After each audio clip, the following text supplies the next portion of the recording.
Here at Vibe Science, ultimately, we're here to empower you to your best self. It's about mind, body, and energy. And you know what? When you work out a lot, when you're eating a healthy diet, it's hard to get enough sodium. It is one of the most important factors in hydration, and hydration controls so many variables of how we feel, how our brain thinks. That's why we're proud to partner with Warrior Salt. Hey, we like to take the BS out of stuff. This is no bullshit, just electrolytes, straight fruit powder and salt, the real deal. I love this product because it's simple.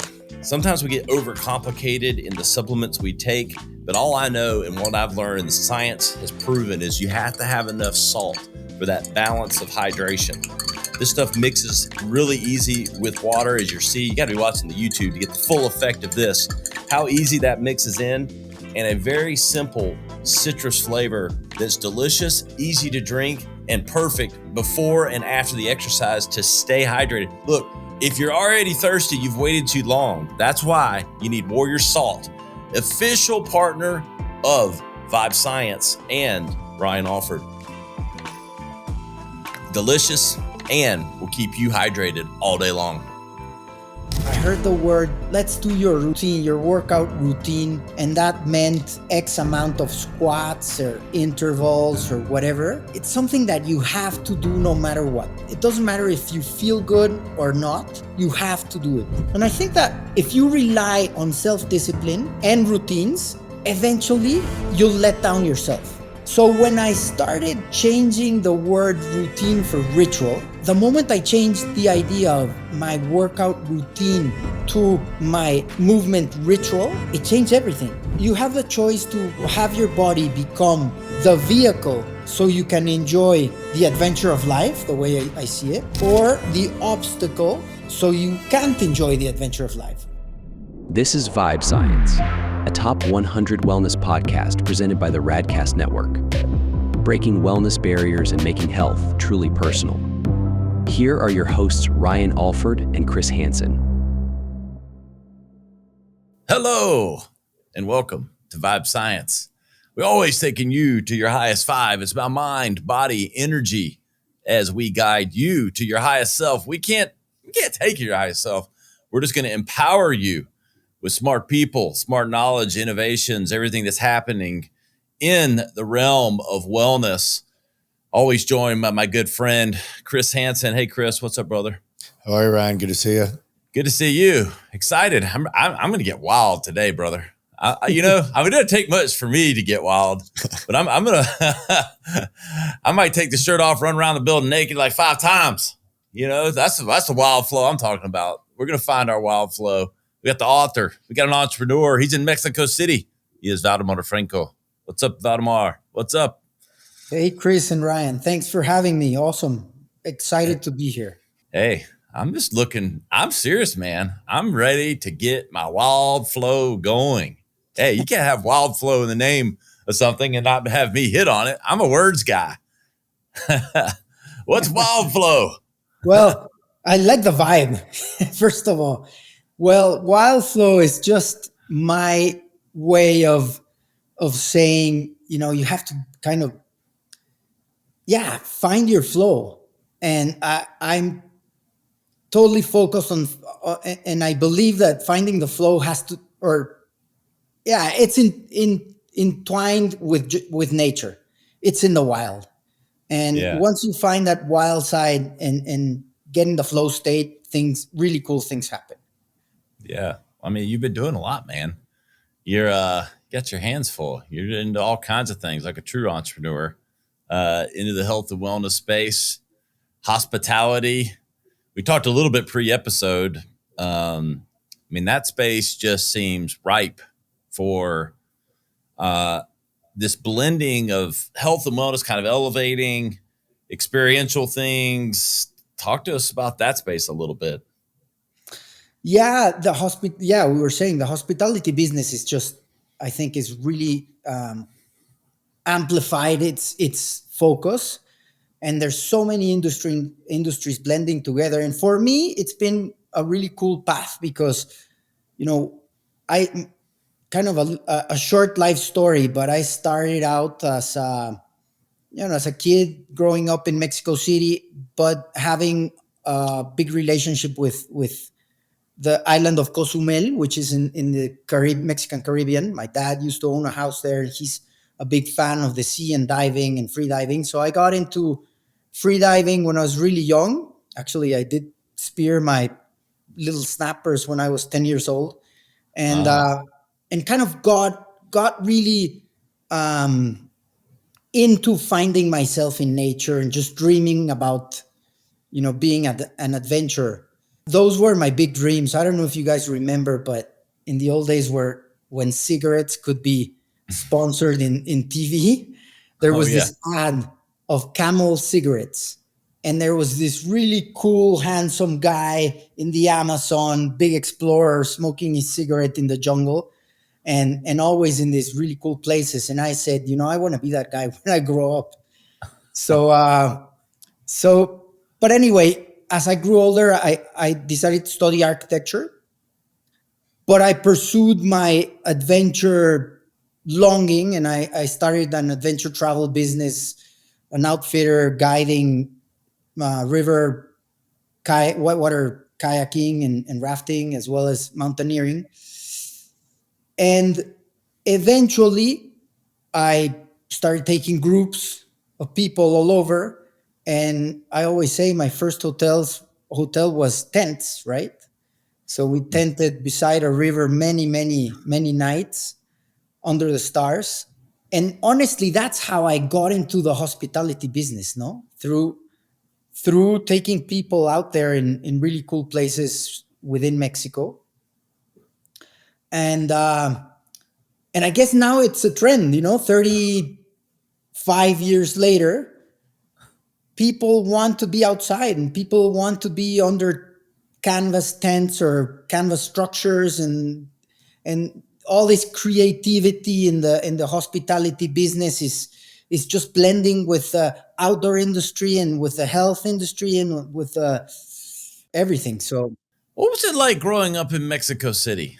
It was cool. I mean, Mexico City is a super dynamic city. It's a blend of cultures and a blend of people. And it's really well situated geographically. So you can go to the sea pretty quickly. You can have access to, I go mountain biking twice a week out of my home in these amazing forests right out of Mexico City. So, there's tons of options if you like the outdoors, which I did, there's tons of options to be out there. Although you would think that being one of the most populated and crazy cities in the world, definitely in Latin America, it's a cool city to live in. Yeah. What about as far as on the hospitality side, being an architect? As we build to, the book and in finding your wild flow, what are some of the projects that you've worked on, things you're proud of that, accomplishments in that industry? As I said, I when I was studying architecture in college here in Mexico City, I was studying and doing my homework for college, or I was out on a trip guiding, making a little money with my guiding and kind of paying for more travel and more travel. And eventually we had the opportunity to go to Africa to a safari with my dad. And I remember we went to this safari in Tanzania and I saw those tents and the whole operation of a safari. And I said, this is what I want to do. This is how I want to blend architecture, my view of architecture, with my passion, which was, traveling in the outdoors and just, sharing the places I knew with people, right? With my clients, I guess, my guests. And I remember the idea of building, tented hotels started way back then. And so I guess my view on architecture has always been non-urban. I've always designed in the wilderness, and I've always tried to have architecture become not protagonist, but more of a shelter for the human being, so that he can feel safe and feel comfortable, but still feel and believe he's in the jungle or in the outdoors, right? Whatever it may be. And I think the best architecture in that realm is the architecture that lets you, really feel where you're at. And that's where it's taken me. Waldemar, find your wild flow. I mean, what led to the book? Honestly, it's my story. I wrote it because it was kind of my transition, my transformation. I'd always tried to keep in shape. I considered myself that I was pretty much in shape, and strong, but I was in this cycle of training for a big goal, a mountaineering peak or whatever, training super hard, and then going to the mountain, doing the best I could, coming back, and I didn't want to mess with training anymore for a while. I was done. I had sprained muscle. My mind was tired, and I didn't do much for a while, and then I felt guilty. This guilt of I'm not taking care of myself, and I started training again super hard, put myself on a big goal, and started the cycle again. And eventually, I repeated that since I was guiding professionally for many years, and I had my share of MRIs, my lifetime share of MRIs. So in my late 40s, I was water skiing with my boys, and I did a little jump, and I shattered my meniscus, right? So, I went to the doctor, did the whole exam, and I remember the call, and he said, I asked him, is this bad? And he said, well, it's pretty bad. And at your age, shattered meniscus is not easy to repair. And, the best we can do is, try to repair it, but you will most probably not be able to, to ski or climb or do long walks or whatever. And it hit me, like it really hit me like a truck. I started even challenging who I was, right? I'd always been Waldemar, the guy who guided and was strong and whatever. And then all of a sudden it's this guy who can't even run. So I went through surgery. It didn't work out. I did a second surgery a year later. All in all, it was 2 years of super strong rehab. I remember, after the second surgery, my leg was as big as my arm. I had consumed all my muscle. And that started unbalancing my body, because I was trying to balance, and then my hip hurt, and then my shoulder hurt, and everything started going downhill. And that's where the pandemic hit. And, as everybody, I guess during the pandemic, we all kind of went into ourselves, and something happened. I said, I'm going to turn this around, and I need to start training differently. I need to start, healing myself from within, instead of just, going hard and banging my body. And so I started, learning and studying, and eventually went to some retreats, for mobility retreats, and then martial arts retreats, and started kind of putting together the tricks I had developed for myself during my life of training for paddling or whatever. And I don't know if you're familiar with freediving, but freediving has a lot to do with meditation. You have to, really calm your heart rate and enter into this flow state, so that you can breath hold for long. So I kind of put all of that together and started building myself a methodology that started working for me, and I started getting stronger and leaner, and I started gaining mobility again. And it was kind of like an onion, the more I peeled one layer, I found another layer, another layer, and another layer. And I started going deeper into the movements. And then eventually a friend of mine who I shared a couple of sessions with said, this is something that's cool. You should share this. And that's how the little bug got into my head about writing the methodology. And yeah, it took a year and a half to write everything I know down. So that's how the Wild Flow book came to be. I really like how you emphasized replacing routine with ritual to make daily practices more fulfilling. And, that resonated with me because I think when you hear routine, it just sounds like work, right? That's the routine. Let's get in it.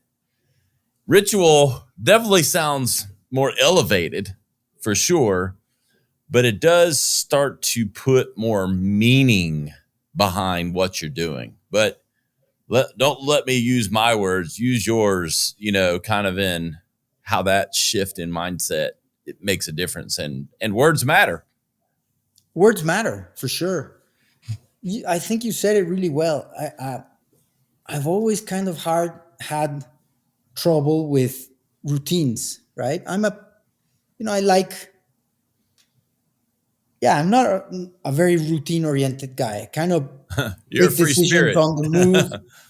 And so every time I heard the word, let's do your routine, your workout routine, and that meant X amount of squats or intervals or whatever, it's something that you have to do no matter what. It doesn't matter if you feel good or not, you have to do it. And I guess when you're younger, I'm 56 now. So I guess when you're younger and have energy to spare, you can get by, right? With this idea of just go out there and crush it. Even if it's raining or you don't feel good. But I think when you get a little older, if self-discipline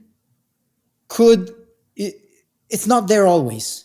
Because when you feel sad or you're a little bit down or depressed or you're getting a cold or you had a discussion with your wife or whatever, the energy is not there. And then the mind kicks in and says, let's rest today, right? It's not worth going out. And I think that if you rely on self-discipline and routines, eventually you'll let down yourself. So when I started changing the word routine for ritual, and a ritual, I guess a habit becomes a ritual. So first you create habits and then they become rituals. And ritual for me means something that, nourishes me, that I like, that gives me energy, that's positive. So the moment I changed the idea of my workout routine to my movement ritual, it changed everything. Because then that movement ritual in the morning is something that I'm looking forward to, instead of saying, man, I have to do whatever the coach said, right? A lot of people deal with overcoming excuses to start like a new thing, a new journey, a new transformation. What advice do you give or would you give to someone who's feeling like overwhelmed by that idea of starting transformation? Like, oh, I don't have enough time, or, motivation runs out, right? And time is finite, but you got to start somewhere. How does one overcome those sort of built-in excuses? I tried to simplify that as much as I could. And I think a couple of tips are, the first one that comes up is I don't have any time. You know, I look at the coaches but they're professionals, right? Their whole day is training. That's not me. I'm an entrepreneur. I don't train for hours a day. I have, a wife, kids, business, the whole package. What I do is I just wake up a little earlier. I wake up 45 minutes earlier, and those 45 minutes are non-negotiable with anybody. Not with my phone, not with Instagram, not with my wife. They're just for me. And when I have those 45 minutes that I can really focus on starting to create habits that are beneficial for me, you've broken so much ground just by doing that. Because the biggest objection for any one of us who's not a professional athlete is I don't have any time. I can't find the time. Just make the time. And then I'm sure you've read Mel Robbins, right? The 5-second rule. I use that. I wake up 45 minutes and I use the Mel Robbins 5-second rule. It's 5, 4, 3, 2, 1. Let's do it. And once you start, you're in the flow. Mm-hmm. Joy is one of the 6 principles of wild flow. I mean, I don't have to ask it, but I think for the audience, why is that so important with sort of the physical and mental transformation? That's a good question. I totally believe if you are not enjoying what you're doing, you are going to drop it, And if you're on a diet, right? And you're eating stuff that you don't like, you're eventually going to say, this is not for me, right?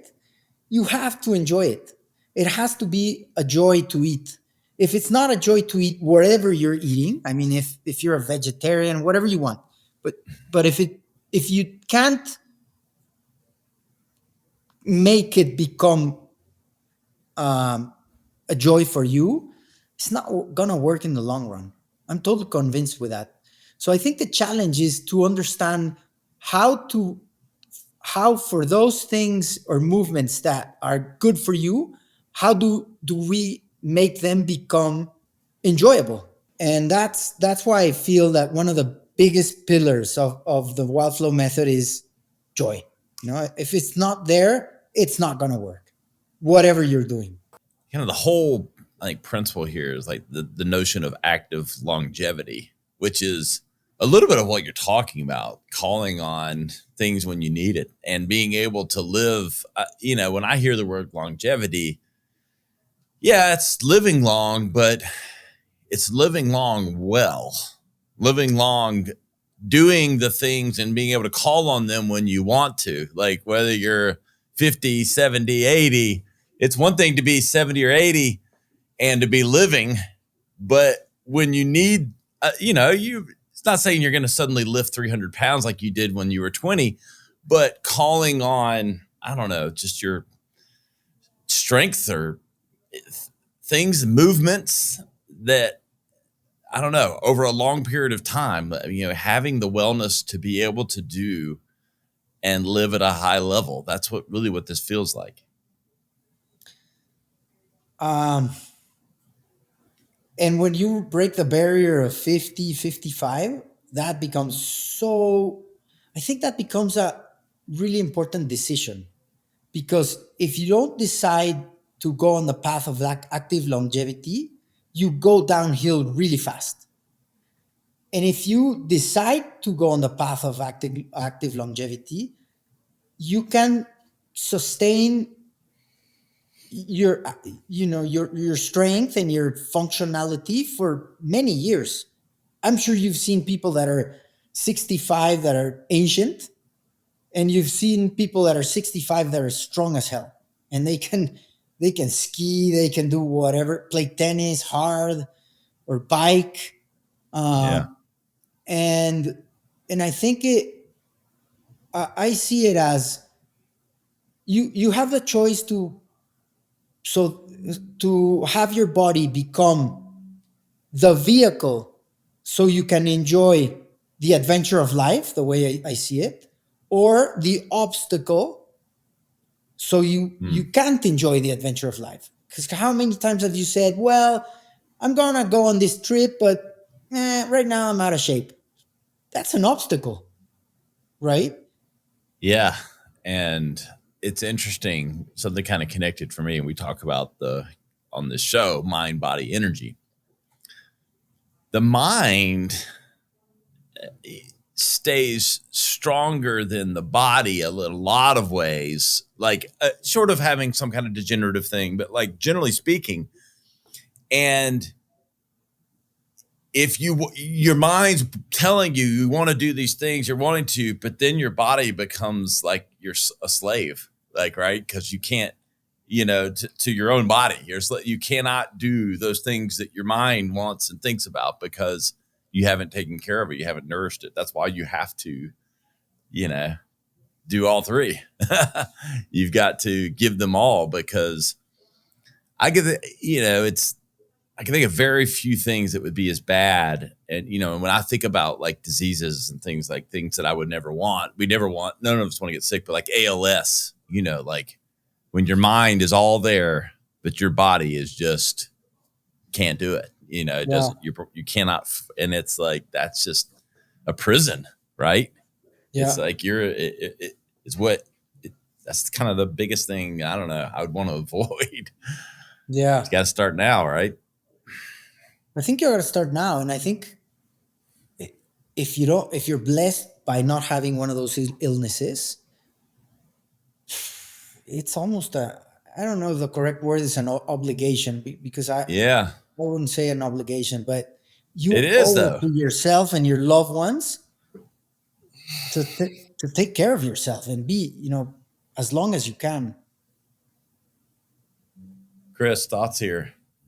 I just keep hearing my body is a temple, and I abused the hell out of my body for a long time. And as I sit here listening to this, I feel like I've had 2 lifetimes. When I was in my addiction with drugs, my body I was a slave to it. I couldn't travel. I physically felt like shit. I got very weak and skinny. Like, I've been sick before. And I think that's why now I'm extremely passionate about my health and well-being.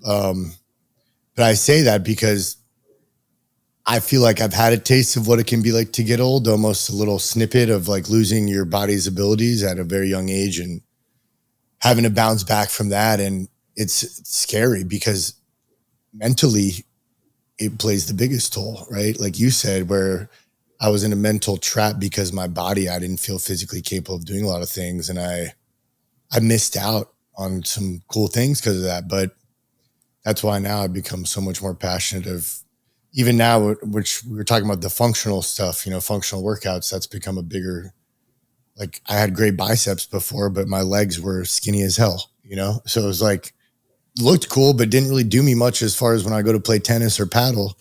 Yeah. So even that for me, the last 2 years of getting a lot more of these functional movement. Even last night, I just was standing against one of the walls in my house doing, trying to get my posture better. So it's like you said, you have to be patient with yourself. It's a process. It takes time. And I think just from my experience, and advice to anybody would just be like, don't get overwhelmed. Give yourself grace. Even if you do a 10-minute movement that you wouldn't normally do, that's progress. It starts with, in my case, it started with very little bite-sized pieces of things I could implement that, like you said, I kind of cherry picked what worked and what felt good to me and what aligned with my body and my spirit. And I've kind of just held on to that now. Yeah. That's a good insight. I see it as people I coach sometimes say, yeah, but I'm never going to be that strong, right? Because I'm even physically or my genes are not there or whatever. And I think it's a path, and maybe this is a stereotype and everybody talks about the transformation and everything, but I think it's a path. And once you start within that path, I don't believe in fast transformations. You know, I believe it's a lifelong path, but you have to start walking. You know, you have to start walking, even if at first they're super slow steps. But nobody, I saw a poster once that I really liked, one of those self-help posters, but it was really cool. And it was this very hard mountain, you know, this peak, and it had a mountaineer at the top. And it said, nobody lands at the top. Everybody needs to climb a mountain. So I think that whenever you see somebody that's fit or strong or whatever, they walk the path, you know? They weren't born that way. And I think it's a matter of starting to walk. I think some of the solutions that are in the apps and available in Instagram or whatever is, give me 60 days of your life and I will transform you. I think it's a good start, but I don't know if that's the way to go for many, many years, you know? So yeah, that's what I believe. And that's what I wrote on the book. And actually I have a program for, you know, whomever is interested. I filmed a program where I filmed absolutely every movement I've designed for the Wild Flow, every session, every thought, and it's a full immersion program. Where can everybody find it, Waldemar? Well, in the website, wildflowmethod.com, Instagram as well, wildflowmethod.com. And then I have my social media, which is Waldemar Franco. Waldemar is with a W. And, you know, I try to post a lot of things in my personal account. But like I said at the beginning, I'm not a professional coach, or, you know, I have a full life in many regards. And this is my personal method, you know, that I want to share. Love it. Really appreciate your insights and for writing the book and for all the positive energy. It's what this show's about. Thank you. I love this space because I love talking about, you know, like you say, positive energy. And there's not many audiences that are receiving that and you know, I don't know how you say it, but creating this positive cycle of good energy. So thank you. No, thank you. Chris, any final words today? Thanks for coming on. I enjoyed it. And I encourage everyone, we'll have the links to check out the Wild Flow and the hotels. They look really cool. Yes. Thanks very much. Sure. The book is called Find Your Wild Flow, and it's on Amazon. So easy to find. Find Wild Flow, WYLD, right? Yeah. WYLD. Yes. WYLD, Wild Flow. Yes, we get that. Playing off your name. We get it. Yeah. I'm still getting wild. Hey, you guys, you know where to find us. Vibescience.com. We'll have links to the book, all of the programs, the social media. Waldemar, we really appreciate him coming on. For Chris Hansen in Miami, I am Ryan Alford coming to you from Greenville, South Carolina. We're always here taking you to your highest vibe. We'll see you next time on Vibe Science. The content discussed on this show is provided for reference and educational purposes. The content is not an attempt to practice medicine or provide specific medical advice. Always consult your personal physician for medical advice and proper diagnosis. Thanks for listening. This is Vibe Science. To learn more or watch full episodes, visit vibesciencepodcast.com. Here's to discovering your highest vibe